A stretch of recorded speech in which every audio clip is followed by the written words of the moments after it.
I really hope that you've been journeying along with us this Lent during this time of the journey to Jerusalem. I really hope that you're coming along because the stories that we have been telling are so remarkable. We've heard in the past couple of weeks from Nicodemus, who came to Jesus at night on a quest for illumination. And last week we heard about the Samaritan woman who was promised living water out of an ordinary well. And now this week, the gospel invites us into the struggles and the journey of a blind man so that we may wrestle with issues of seeing and believing.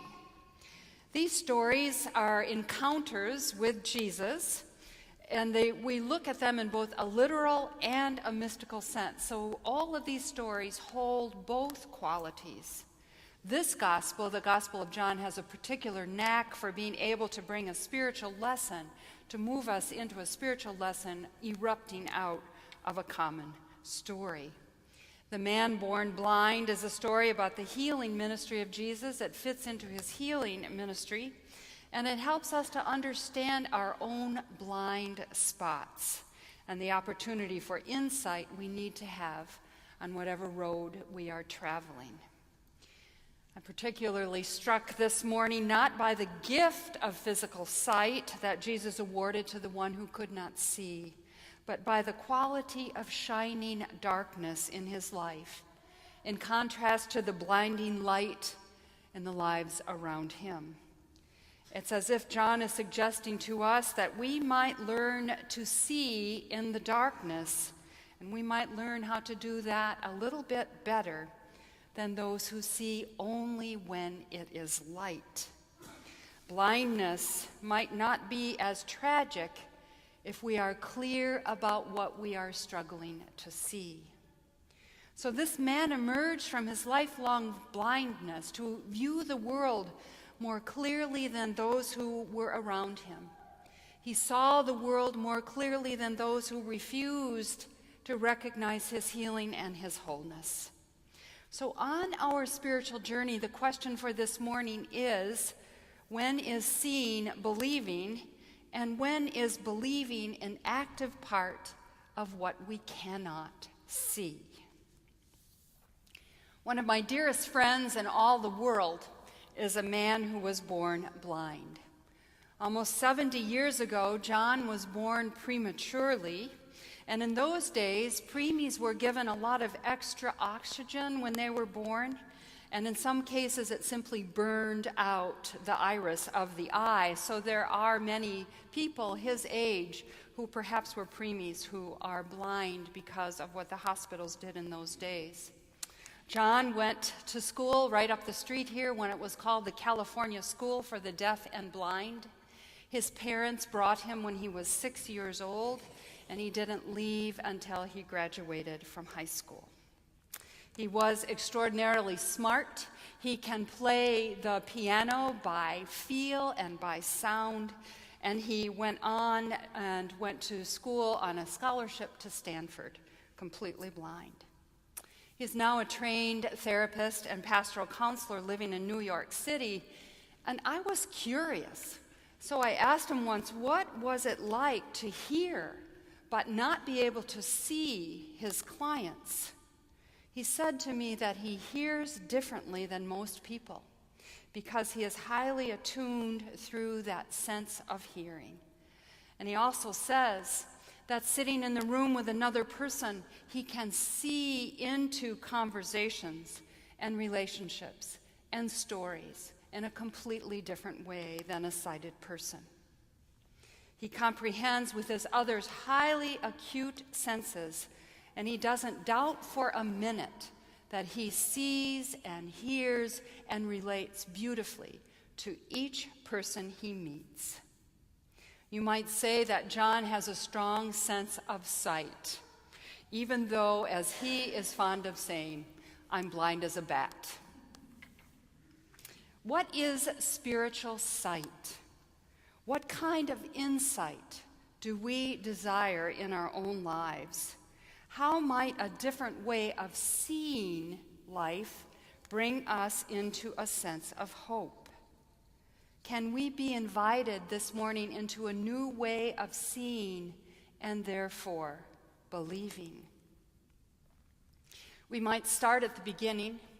We might start by embracing those moments and those times of darkness in our lives rather than running away from the darkness or trying to shut it out. It is possible, I believe, to see through darkness into healing. Most of our culture is preoccupied with high noon, with fluorescent bulbs and glaring lights. There's a reason why Las Vegas is called a truly American city. We are afraid of the dark, and we are terrified of what might be lurking in the shadows. Dr. Rachel Naomi Remen, in her book Kitchen Table Wisdom, comments that many people who want to be healed from diseases are quick to move out of their discomfort into being falsely comforted. She comments that they want to get out of their disease and move beyond the discomfort of the present moment. And so she comments that darkness has suffered bad press in our culture, and that being willing to embrace darkness and the unknown is a powerful part of healing.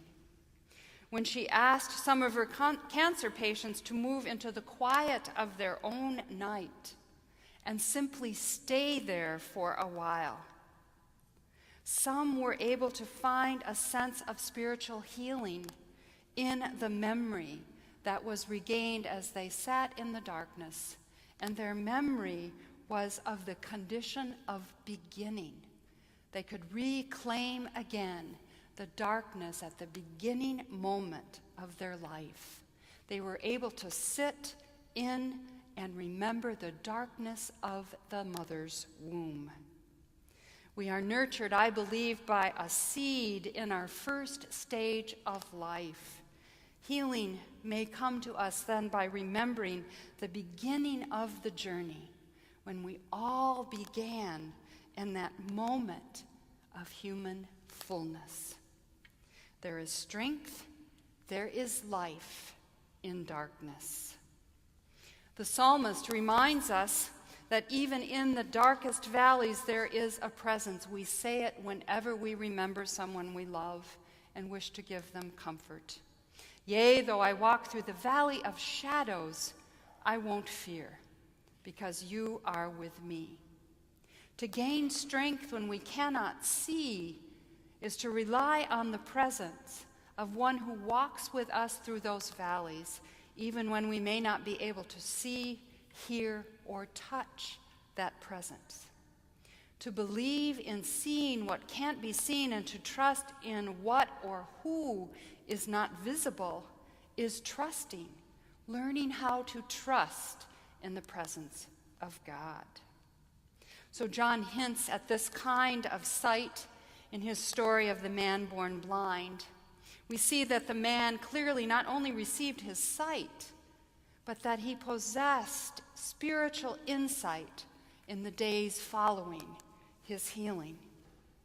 While the Pharisees, although living in the light of day, were stubbornly blind in this story to the gift of grace and wonder and hope that had taken place right in front of them. They were blinded to truth, mostly because they were holding on so tightly to what they wanted and needed to see.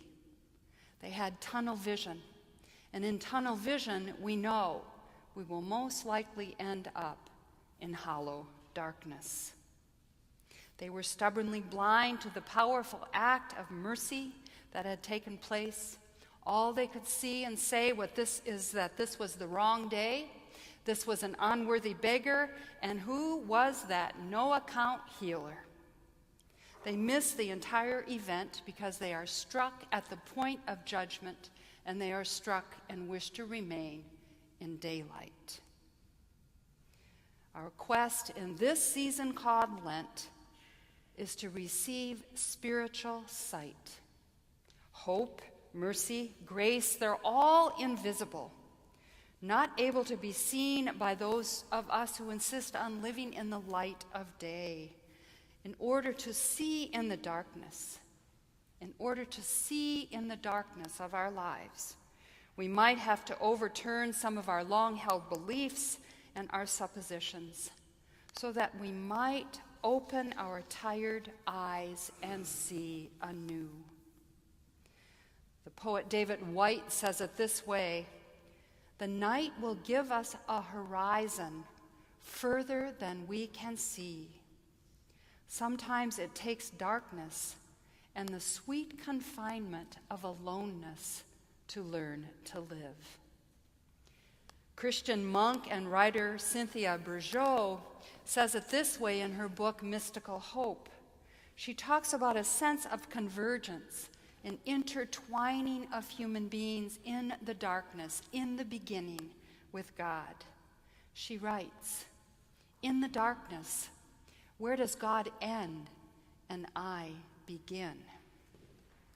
Thomas Merton writes of that same center of our being in darkness, and he talks about it as a point of pure truth, which is the pure glory of God. He writes that it is like a diamond blazing in an invisible light of heaven. It is everybody, and it is in everybody. And he writes, if we could see it, what we would see are billions of points of light coming together in such a way that would take all the cruelty of our lives away. He says, "I have no program at all for this scene. It is a gift that is given. The gate of heaven is everywhere if we will only see it." Seeing is believing, if only we could believe in our deepest seeing. Like the one born blind this morning, what hidden truths, perhaps just under the surface of your life, do you long to see? How does the fear of darkness, rather than the embracing of it, keep you from wonder, healing, hope, and mercy? Like those Pharisees, what beliefs keep you from seeing something in a different light that might free you to embrace your life in a new way?